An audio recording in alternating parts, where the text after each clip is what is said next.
Good evening, ladies and gentlemen. It's about 1 minute after 6. Time to begin our July the 21st meeting, and we'll call ourselves to order. At this time, I'll call the roll to be sure we have consensus. Councilman Anthony? Councilman Gordon? Here. Councilman Holloway? Here. Councilman James? Here. Councilman Kazire? Here. Kilgore here. Councilman McGee? Here. Everyone here. We have a quorum at this time. We'll go to item number 1, the recognitions. Item 1, award of financial report. Good evening, Mayor, Council. Lisa Strickland, Finance Director. I'm proud to announce that the City of Monroe Finance Department was awarded the Certificate of Achievement for Excellence in Financial Reporting for the 27th consecutive year for the fiscal year ended 2019. The annual report has been judged by an impartial panel to meet the high standards of the program. I want to thank Ashley Ivy for coordinating this effort along with the city's auditors, Martin Starnes and Associates, and the whole finance staff and city departments that help us really produce a quality document. We're glad to receive this once again. Thank you very much, and congratulations. 27 years, that's really a milestone. Thank you. That's outstanding. That many years, amazing. Thank you for what you and your department do. Great job. So thank you once again. Thank you. All right, we'll go to item 2, public comment period. Pete, does anyone have anything? According to my notes, there's no public comment, written comments in. So we'll go to the consent agenda. Larry. Oh, Larry, I'd like to pull 3 and 6, please. 3 and 6. This one question. Okay. Item 3 and 6. Okay. Mr. Larry. Yes, Mayor and members of City Council. Let's see. The City Council uses consent agenda to consider items that are non-controversial and routine. The consent agenda is acted on by one motion and vote of council. Items may be removed from the consent agenda and placed on the regular agenda at the request of a council member or citizen with the consent of council. The consent agenda contains the following items. Item 3 was removed. Item 4 is for the purpose of calling for a public hearing to receive public comment on August 18th on the question of annexation that is requested by Franklin Howey on behalf of Monroe Township Farms LLC to rezone property located along Waxhaw Highway from RA 20 to RA 40 to conditional district Waxhaw Landing, and to adopt the resolution directing the city clerk to investigate a petition for annexation.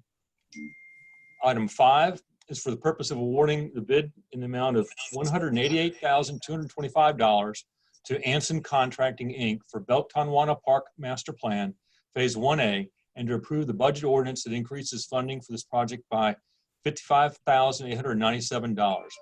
Item 6, which was budget amendment, 2 sets of budget amendments, was removed for discussion. Item 7 is for the purpose of calling 2 public hearings to receive public comments on August 18th to consider requests to rezone property by amending the Code of Ordinances, Section 156.106 titled Official Zoning Map, and Section 156.98 titled Conditional Districts Established. The first of those 2 involves rezoning property located along West Highway 74 and James Hamilton Road from general business and R20 to conditional district Founders Point. And the second involves rezoning property located along Rocky River Road from R20 to conditional district John Haven Townhomes. Item 8 is for purpose of approving 2 budget ordinances. The first is to amend the fiscal year 21 budget in order to close 13 projects. A list of those projects are in your agenda packet. The second of those is to allocate an additional $100,000 from the occupancy tax capital fund balance and $65,000 from the miscellaneous donations for the purchase of exhibits from the Monroe Science Center. Item 9 is for the purpose of accepting the FAA CARES grant in the amount of $69,000 for airport operations. Item 10 involves minutes and reports lettered A through G. Item 10A is the airport access control policy included in your agenda packet and is provided to council for information purposes only and addresses access control onto the airport. The policy provides refinements of methods and means of controlling access to the airport, and it's designed to reduce the vulnerabilities and to adopt consistent and appropriate security measures. Item 10B involves financial reports for May 2020, basically last fiscal year. And as a summary, I'll highlight a couple of fund balance amounts that are as of June 2nd. The total fund balance was $33,447,000 and some change. A few subsets of this total fund balance is fund balance reserved by policy, which is $10.6 million and change, unassigned general fund balance, which was $4.1 million and change, and total assigned fund balance, which is $3.5 million and change. There are 6 sets of minutes lettered 10C through F, and 10G is summary of contracts awarded, change orders approved, and the city manager's settlement of claims. And there were 83 contracts for the period totaling approximately $1.37 million, and there are 10 claims listed in your agenda packet, which were settled by the North Carolina League of Municipalities Risk Management Services on our behalf.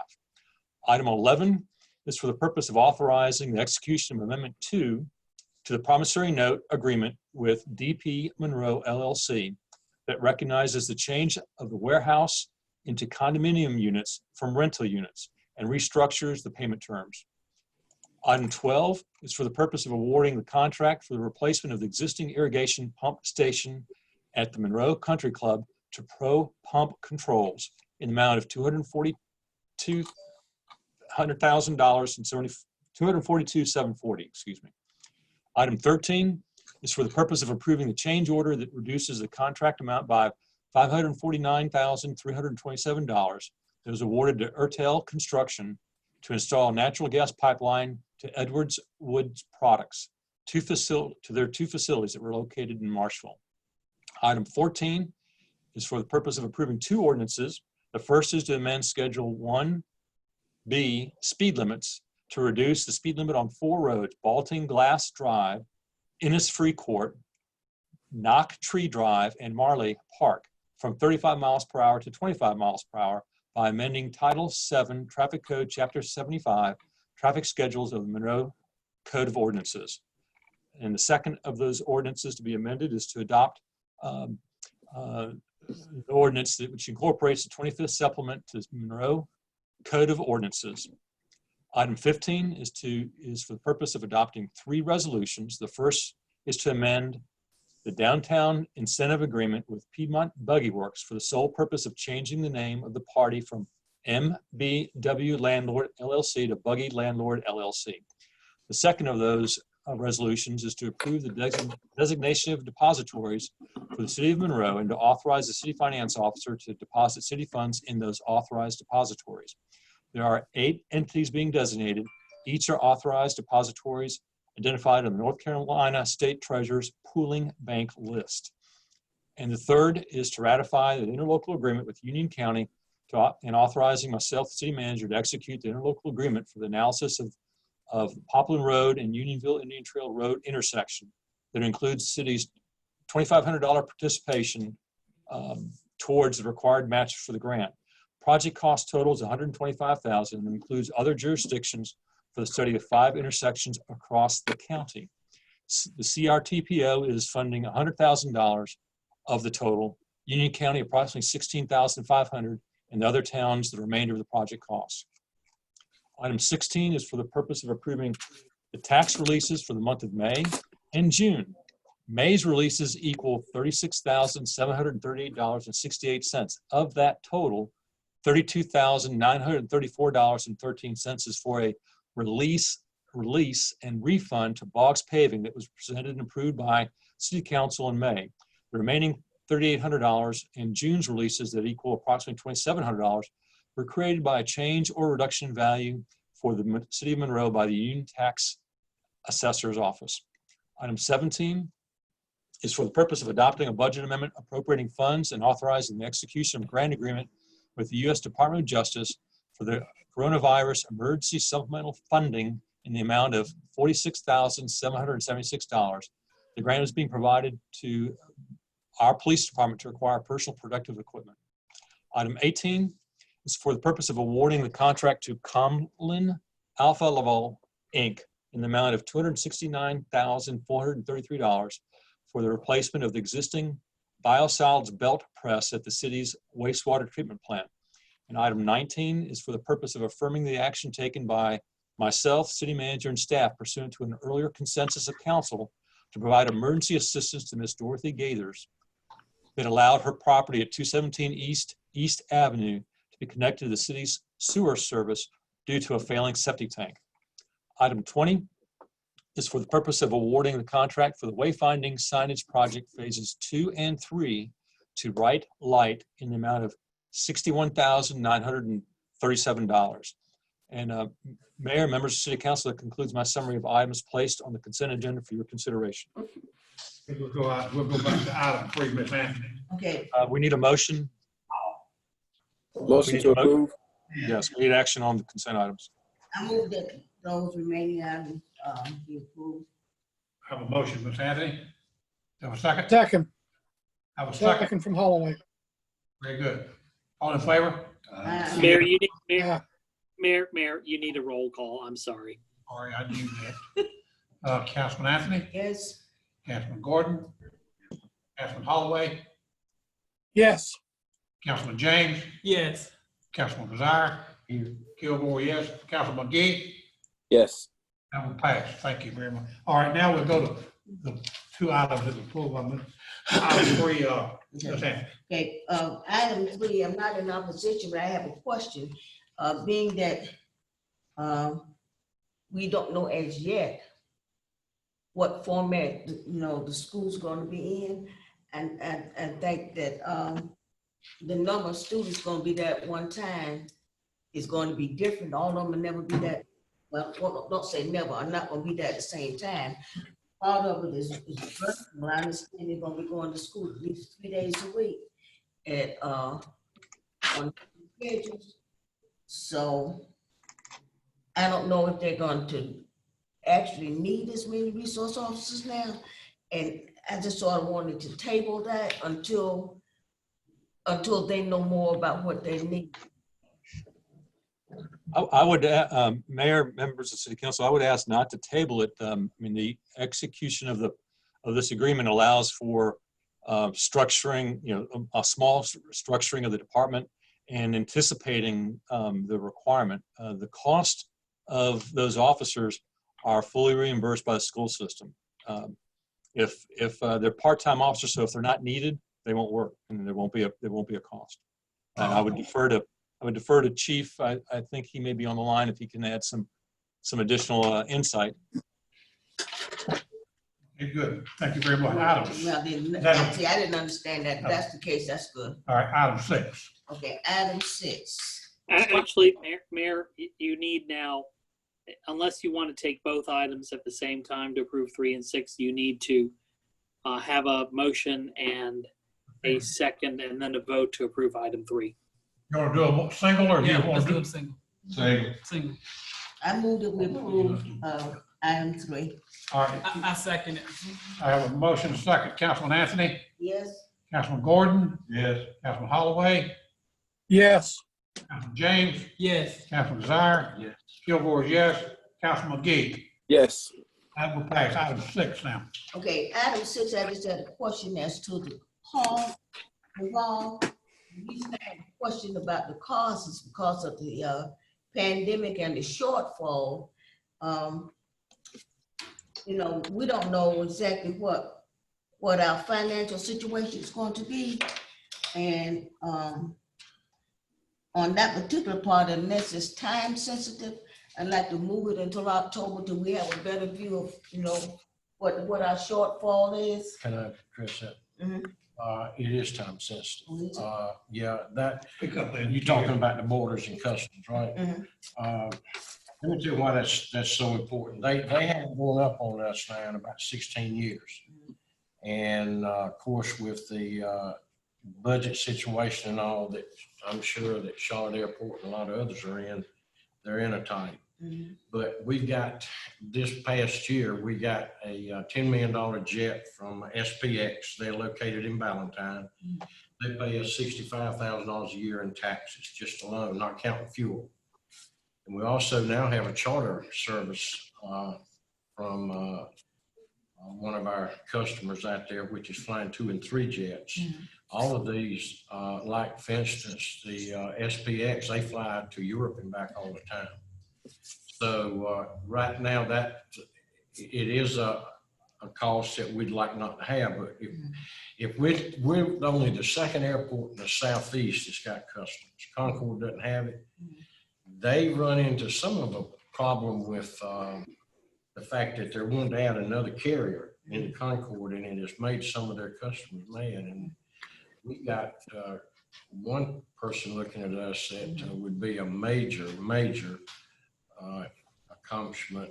And the thing that Salute is so important here, Valentine has turned out to be the hub of offices in Charlotte.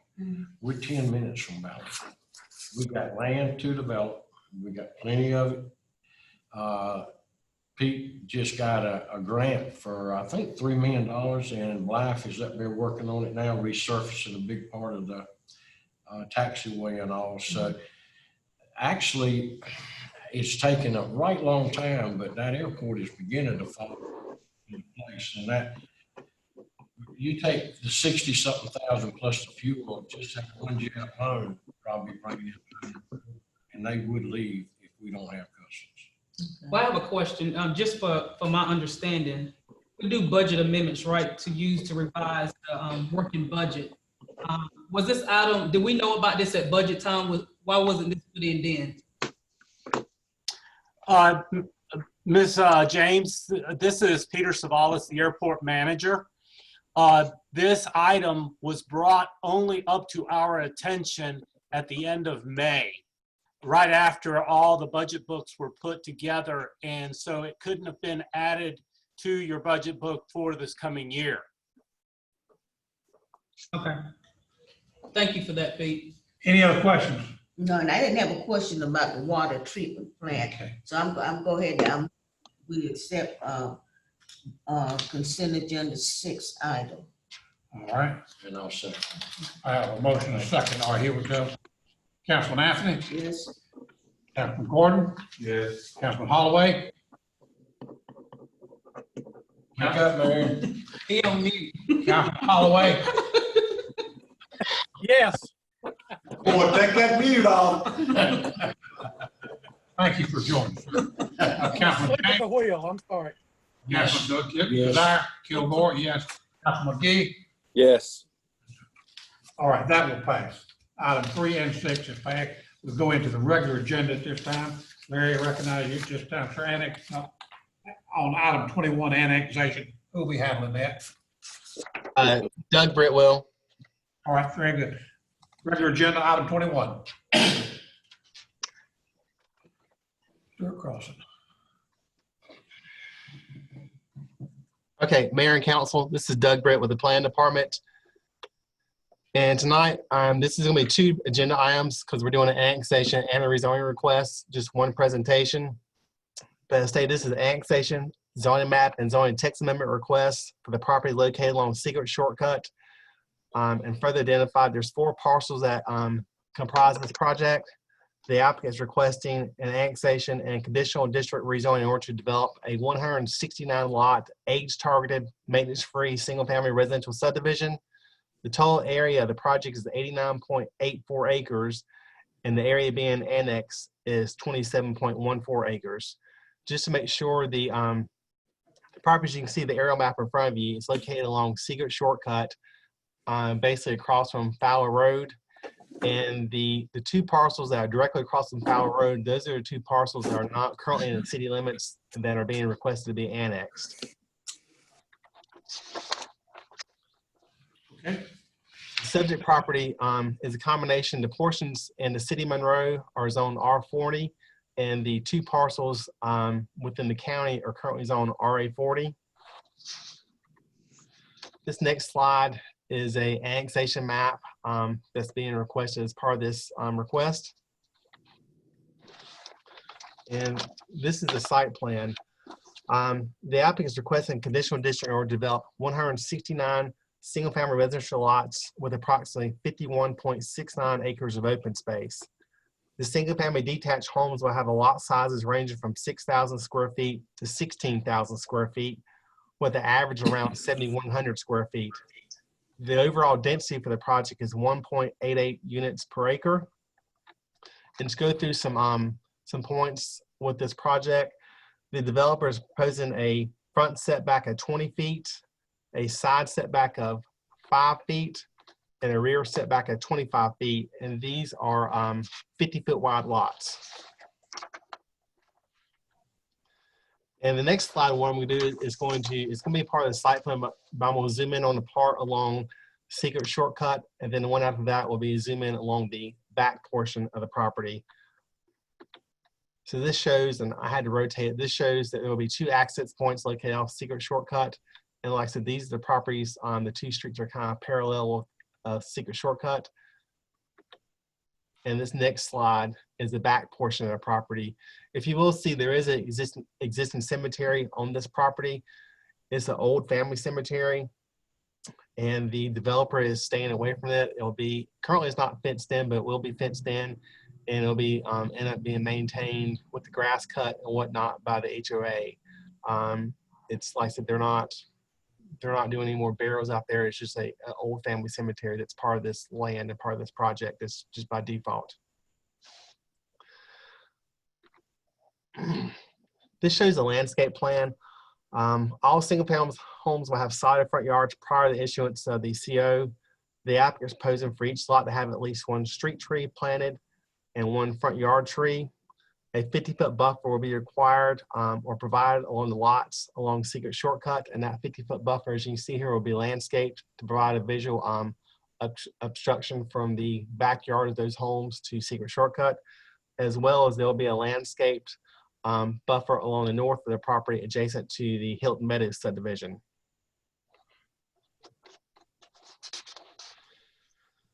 The open space required is at least 12.5%. Developer in this case is providing 51.69 acres. And just to go over some of the amenities they're providing within the open space. The one area that's kind of in the area where I showed you earlier where the cemetery is, there'll be a dog park area there. And then also along the front, there'll be a fitness trail that kind of wraps around that portion of the subdivision toward access number 2. And then the portion of the main amenity area is going to be there across from Fowler Road. And there's currently there, if you go out Secret Shortcut, there's currently it's a rock house that's been there for years and years, that they're going to retain the rock house and have that as part of the amenity package for the subdivision. This goes into some more detail. What they're proposing along the fitness trail are these workout stations that will be strategically placed throughout the workout trail. And within the dog area, they'll have like an exercise dog area and just a dog park. And then in the amenity area with the rock house, they're gonna have community gardens, fire pits, and a seating area. Of course, all this will be maintained ultimately by the HOA.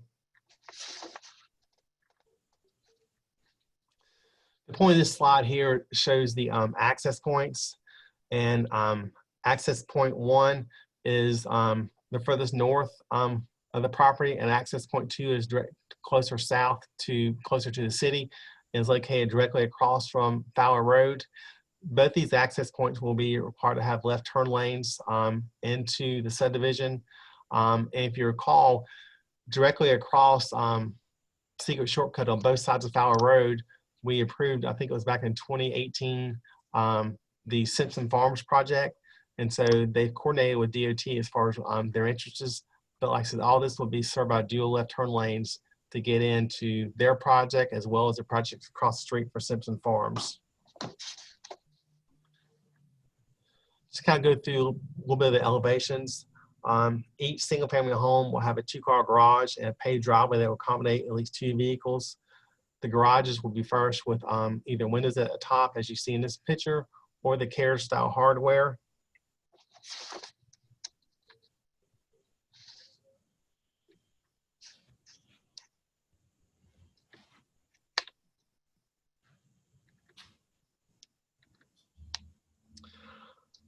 Sidewalk will be required along interior both sides of all streets, as well as an 8-foot sidewalk will be required along the entire secret shortcut road frontage.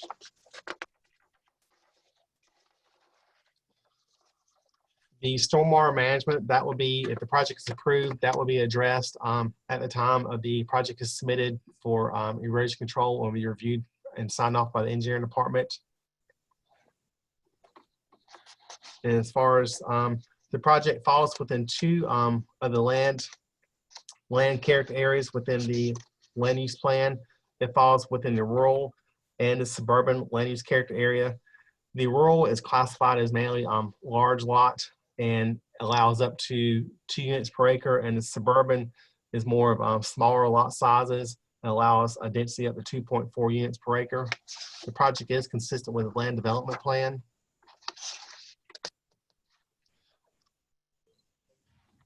And this slide shows the difference between 2. The brighter yellow to the north is the suburban, and the area to the south is the rural area.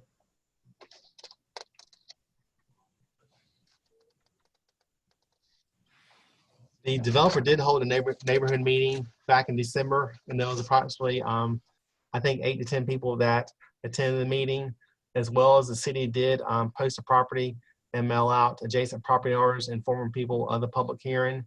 And there were approximately 70 properties that were notified of this rezoning case. This project was recommended for denial at the planning board meeting. And since the planning board meeting, the developer has made some modifications to the project, and I'll just go over those modifications at this time. Number 1, developer lowered the overall lot count from 173 lots to 169 lots. As a result of this reduced lot count, the density went from 1.93 units per acre to 1.88 units per acre. The developer at the plan board was not necessarily committed to doing a mix of materials along the front, but since the plan board meeting, they have committed to provide a minimum of 25% brick or stone shall be used along the front facades of all the homes. And at the plan board meeting, the minimum square footage that was proposed at that time was 1,250 square feet. The developer has requested to increase that square footage to 1,400 square feet, and add a statement there will be no more than 25 homes within the subdivision at that particular square feet of 1,400. The site amenities within the project was also increased to include the community gathering areas, game courts, community gardens, walking trails, and a dog park. As previously stated, the project will utilize the existing rock house as part of the amenity area. When the project was presented to the plan board, a dog park and walking trails were the only amenities that was being offered. And then finally, they did update the elevations to reflect increased square footages and material commitments. And then the last one was they modified the setback from the side setback from 10 feet to 5 feet. That does conclude staff's presentation, and I'll be glad to answer any questions as well. And the developer and their engineer are listening and able to comment too if you have questions of them and for their presentation. Doug, I've got just a couple, if I may. Yes, sir. Number 1, who is going to be the developer, the builder? Number 2, did you mention the siding? Is it going to be hardy siding or installation back vinyl? What are we looking at there? The well, first question was they did not have a builder chosen for sure at this point in time. I know they're entertaining a couple different offers from the builders, but to say they have one selected, they do not, because that information has not been shared with me.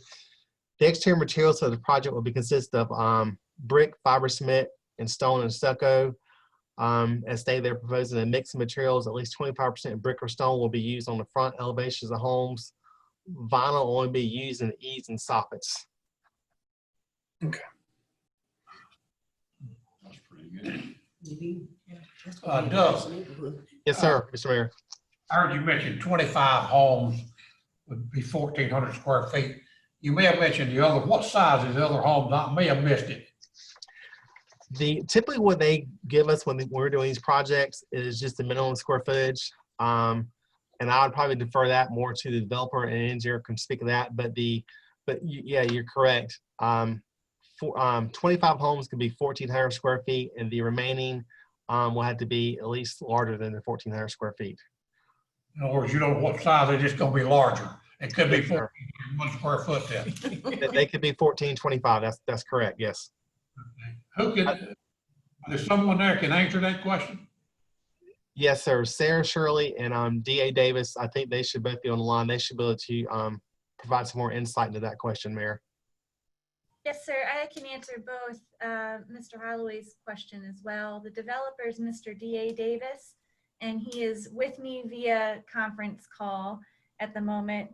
And in terms of the maximum building size, we're looking at anywhere from the 1,400 at minimum to about 4,000 is the largest. So that's where we got the 2,200 as an average square footage size.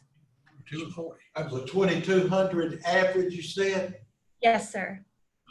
Okay. Could you answer the question, what's the average cost of this, these homes in this area?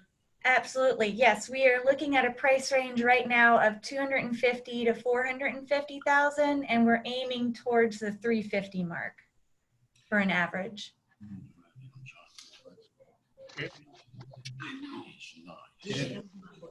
Any other questions? A question for you, who's that? Sarah. Not Sarah. Oh. Brett? Doug? Doug, yeah, Doug. I was like, Brett, I was like, okay, yes. So you said the planning denied it at first. So with these changes that they're talking about upgrading to, what was the planning decision on it now? Well, the plan staff, we recommend approval of the project once presented to the plan board. And the plan board recommendation to city council was for denial of project. And then since the plan board meeting, they made the changes I went through there at the end.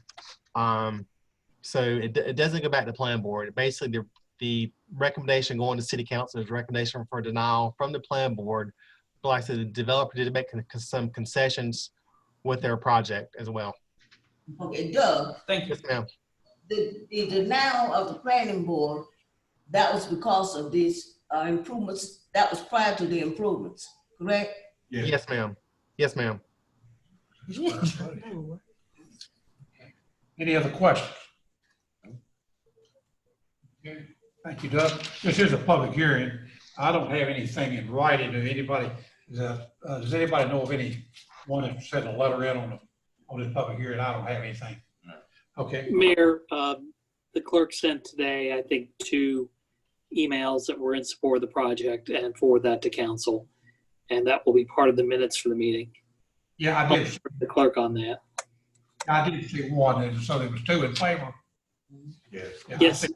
yes, Okay. Mayor. Okay, very good. Okay. So we'll close the public hearing Okay. and take action. I move that the petition met the requirements of North Carolina General Statute 1608-31. I second that motion. And I moved that, Actually, you need, I'm sorry, Councilmember Keziah, you gotta do need one a vote on the annexation action first. And it has to be a roll call vote, unfortunately. You did that, you did the annexation. Is that what you did? The Okay, petition- now They made the motion. It was Councilmember Anthony made the motion. Mayor Pro Tem Holloway seconded it. And then you need a roll call vote on that one. And then I believe Councilmember Keziah was intending to make a motion on the second item, which is the annexation action. Is that correct, Councilmember Keziah? Okay, make a motion to adopt an ordinance to extend the corporate limits. Actually, with respect, the first motion has to be acted on first, which is the motion made by Councilmember Anthony, You gotta which wait. is to, yes, Yeah. sir, that has to be voted on first. Then Councilmember Keziah may make his next motion. all right. On Councilman Anthony's, did everyone understand the motion? Yes. All right, this time I'll take a vote. Councilman Anthony, Yes. Councilman Gordon, Yes. Councilman Holloway, Yes. Councilman James, Yes. Councilman Desire, Yes. Councilman Kilgore, yes. McGee, Councilman Yes. McGee. Okay, that will pass. Now, Councilman All Desire, right, motion to adopt an ordinance to extend the forfeit limits. Second. all right, does everyone understand the motion? Okay, I have a motion, a second. Anthony, Councilman Anthony, Yes. Councilman Gordon, Yes. Councilman Holloway, Yes. Councilman James, Yes. Councilman Desire, Yes. Kilgore, yes. Councilman McGee. Yes. That will pass also, all right? Motion to adopt resolution approving land development plan compliance. I second it. I have a motion, a second. Everyone did understand the motion. Okay, Councilman Anthony, Yes. Councilman Gordon, Yes. Councilman Holloway, Yes. Councilman James, Yes. Councilman Desire, Yes. Kilgore is yes. Councilman McGee, Yes. that will pass.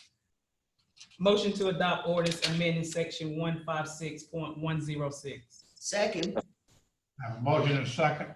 Everyone understand the motion? Okay, Councilman Anthony, Yes. Councilman Gordon, Yes. Councilman Holloway, Yes. Councilman James, Yes. Councilman Desire, Yes. Kilgore is yes. Councilman McGee, Yes. that will pass. Motion to adopt ordinance amending section 156.98. Second. I have a motion and a second on council zoning. Councilman Anthony, Yes. Councilman Gordon, Yes. Councilman Holloway, Yes. Councilman James, Yes. Councilman Desire, Yes. Kilgore is yes. Councilman McGee, Yes. okay, that will pass. Thank you, Council. We gotta go back to the two. Right? Do what? We gotta go back to these here Yeah. You talking about from the strategic meeting. Strategic planning. back to last, yes, that is Yeah, the last yeah, one. we gotta go back to. I thought we had another one, I'm sorry, yes. That's okay. 3 and 4. Absolutely. Thank you. Uh-huh. Thank you, absolutely. Okay. Okay, we're gonna go back to the strategic meeting where we had two left on. At this time, we'll add, from 4 o'clock meeting, item 3 and item 4. We'll take item 3 first. Critical intersection analyst for Sutherland Avenue. Yes, good evening.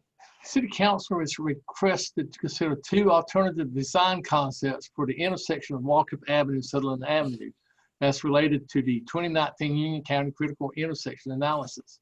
The final report for the 2019 Union County Critical Intersection Analysis will identify the preferred alternative by City Council. Engineering staff has been working with Union County along with representatives for North Carolina Department of Transportation, staff from other municipalities on the 2019 Union County Critical Intersection Analysis. This is the second of 2 studies, with the first critical intersection analysis completed in June 2016. The intent of these studies were to identify locations throughout the county that have experienced congestion and safety issues, provide a further evaluation based on existing data, and narrow the list of those that would be most competitive for funding through the NCDOT and or the Charlotte Regional Transportation Planning Organization. The intersection of Sutherland Avenue and Municipal Street and Walkup Avenue, a state secondary roadway, was one of 6 intersections selected for further study in Monroe.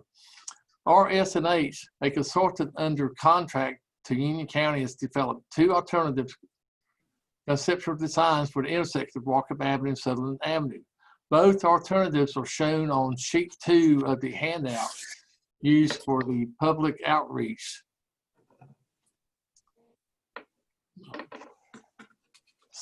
Sutherland Avenue runs north to south, and Walkup Avenue runs east to west in the diagrams. Alternative 1 converts the intersection to a single lane roundabout. Alternative 2 adds left turn lanes on both approaches of Sutherland Avenue. Sidewalk is included within the limits of both design alternatives. The roundabout, estimated at $2.1 million, is more expensive than the turn lane improvements, estimated at $1.45 million, but the roundabout provides a greater reduction in total crashes and average vehicle delays. The roundabout design also provides a greater emissions reduction for the intersection. The turn lane improvement intersection design has a lesser overall footprint as opposed to the roundabout design, as turn lanes were determined not to be warranted on Walkup Avenue. Therefore, they were not included in the design. The left turn volumes on both approaches to Sutherland Avenue exceed that of Walkup Avenue, and the majority of the accidents are occurring on Sutherland Avenue. 6 total responses were received for this intersection through the public comment period held during the month of March 2020 and are provided in your agenda package. It is noted that the first commentator references Matthews and Forest Lawn, and thus the comments may not be valid for this location. Forest Lawn and Potter Road in the town of Weddington is another intersection included in the analysis. Excluding the first commentator, 2 of the individuals preferred the roundabout and 2 preferred the turn lane improvements, and 1 neither of the proposed alternatives for this location. After evaluation, staff recommends the roundabout design alternative 1 since it provides for decreased delays, increased safety, and greater emissions reductions. The roundabout design also addresses the left turn movements on Walkup Avenue, which may be warranted at a future date after 2035. The inclusion of left turn lanes on Walkup Avenue would increase the overall impact to the project area, as well as increase the impact of the roundabout design. Therefore, to decrease delays, increase safety, and provide for left turn movements with lesser impact, staff recommends the roundabout as the better design option. Once selected, the recommendation will be included in the final report issued for the 2019 critical intersection analysis. Design as well can be submitted to the CRTPO to compete for funding during future call for discretionary projects. At an upcoming meeting of the Public Enterprise Committee, staff will bring forward all projects identified in Monroe as part of the county's critical intersection analysis to obtain direction and guidance on priorities for Monroe. The listing of projects identified to date is provided in your agenda package.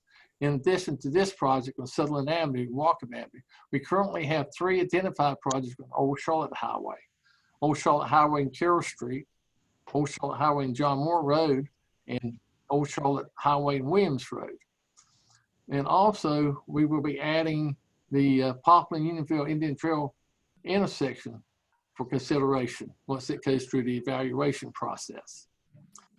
Staff recommends that City Council select the roundabout design alternative 1 as the preferred design alternative for the intersection of Walkup Avenue and Sutherland Avenue. Are there any questions? Yes. How much is the roundabout? I didn't catch that a while ago. What's the cost? Roundabout is $2.1 million. And what's the other one? The turn lane improvements are $1.45 million. Okay, I heard pretty straight not long ago that they were having all kind of accidents on these roundabouts. Have you not heard that? No, sir. It seems to me that the general populace is becoming more accustomed to roundabouts, and they're becoming more accepted by motorists. Comment. I'm very familiar with that section of Walkup Avenue and Sutherland Avenue. I know that it's the same as Highway 200, and it's lots and lots of traffic on 200, not as much on Sutherland. It's also a little gas station convenience store right there where that roundabout will go, and there is like a little laundromat store on the other side. It's used for a lot of people who work at, in the factory stuff down in Sutton Park and going back and forth to the poultry industry too. I personally don't like a roundabout in that particular area, and I don't see where it would be safer. I really prefer the left lane, turning lane improvement. I think it would be better understood and better appreciated, and frankly, I think it would be more useful and cheaper. Yeah, I spoke to some people that live in that area a couple of days ago and got their input on it. This intersection reminds me of the one at Old Charlotte Avenue and 200. And they have turn signals, they have pedestrian crossing, though. I like alternative 2 better for that intersection. I do too. I have a question. Jim, what were some of the other benefits of having the roundabout. And did I hear you say moving in 2035 that they were going to be going to more roundabouts, or did I misunderstand? No, I said that at this point, the turn lanes are not required on Walkup Avenue. But that's maybe at some point after 2035, that was the design year, they may be required. And by going with the roundabout design, it would be able to take care of the left turn movements for Walkup. So it could be a possibility that we'll have to change it to a roundabout moving forward. No, sir. What would happen if you went with the left turn lanes on Sutherland Avenue at some future point, then they would look at adding probably a left turn lane on Walkup Avenue. Now, Okay, would that be more money when that happens, if that were to happen? when that left turn lane is added, yes, that would be additional money, and it would be a completely different project. And how much more would that cost if that were to happen, about, if you were to estimate? Just an estimation. Would it be another $1 million or a couple $100,000, or can you kind of give us a ballpark figure on that? I'm just guessing it would be probably less than $1 million. Okay. It's probably 750 would be a good guess. Okay. Thank you. Okay, I'm gonna move that we have select option 2. I'll second. We have a motion for option 2 in a second. Mr. Lloyd, a question, sir. What portion does the state pay and what portion does the city pay for this if we choose As a minimum, if we get approved for a grant, the city and state would have to participate at least 20% of the project cost. Mm-hmm. And we could participate more. One thing we want to talk with the Public Enterprise Committee, because the more we participate, the more it makes the project competitive. What do you think the city's cost would be? Then 1.45 would be that's $290,000. Okay, that's the city's cost for item 2. If item 2 should be selected, is that correct? Yes, that would be the 20%. I heard where they were having tons of wrecks. And Jim, then you said also, though, that if the city chose to participate at a higher rate, it may move us up on That's the. We ain't got no more higher rate money. We need to borrow some. Is that right, Jim? Yes, that's correct. If we participate with additional funds, it would make us more competitive. Yeah, because we're competing against other municipalities within the Charlotte region. No guarantee you're gonna get this.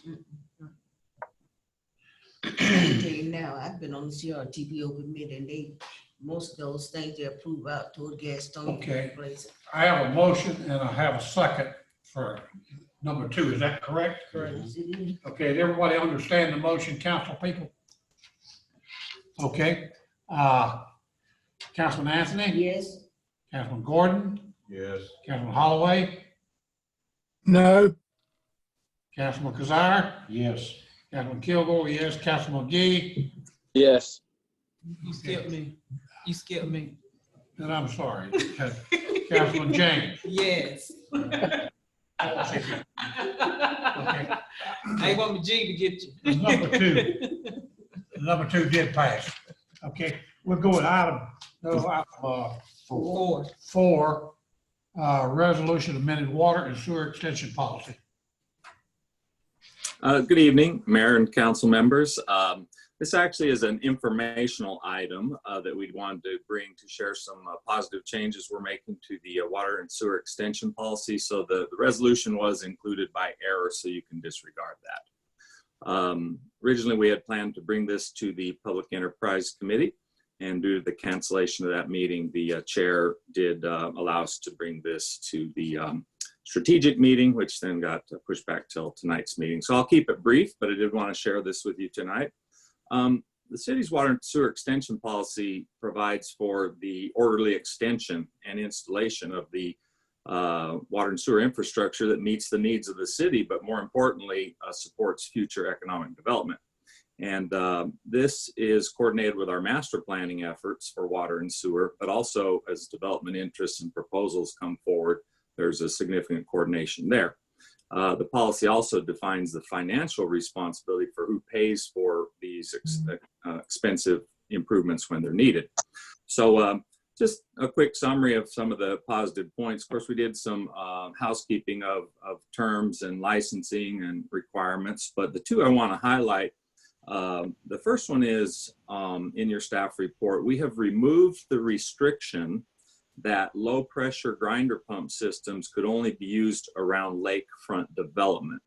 That restriction was placed in the early 2000s for a number of reasons, but what we're seeing in new developments is there are some perimeter land areas that the city can serve and gain annexation into the city, where we use a combination of low pressure sewer and gravity systems to effectively serve the properties. So we don't want to keep that restriction in the policies. So that is being removed. And the second one is refinements related to the developer oversizing of water and sewer mains. And part of this came out of the new general statute requirement that was related to the capacity fee lawsuit and then legislation. So we wanted to make sure our policy aligned with that. And so what you'll see in the policy is that we have made provisions where when we require a developer to oversize, they will be compensated either through capacity fee credits or other payments that give us a mechanism to comply with the statute, but also a mechanism to make some very positive oversizing decisions. For example, if the minimum size main, the sewer main, for instance, that a developer has to install is an 8-inch, but we recognize a broader service boundary that may come 2, 3, 5 years or longer down the line, by paying a small incremental cost of city funds, we get the right size pipe in the ground the first time, and that's very positive. So you'll also note in the policy that any of those decisions are subject to budgeted funds, or we will come to council for appropriation. So this is a positive change that also aligns us with the new statute. And so I did want to, since we are in such a high-paced development environment right now, we thought it would be good to share these as positive changes with council. And with that, I'll be glad to answer any questions. I move that we adopt the resolution. I second. I have a motion, a second. Actually, there's no resolution to adopt anymore. This was purely for information. Okay.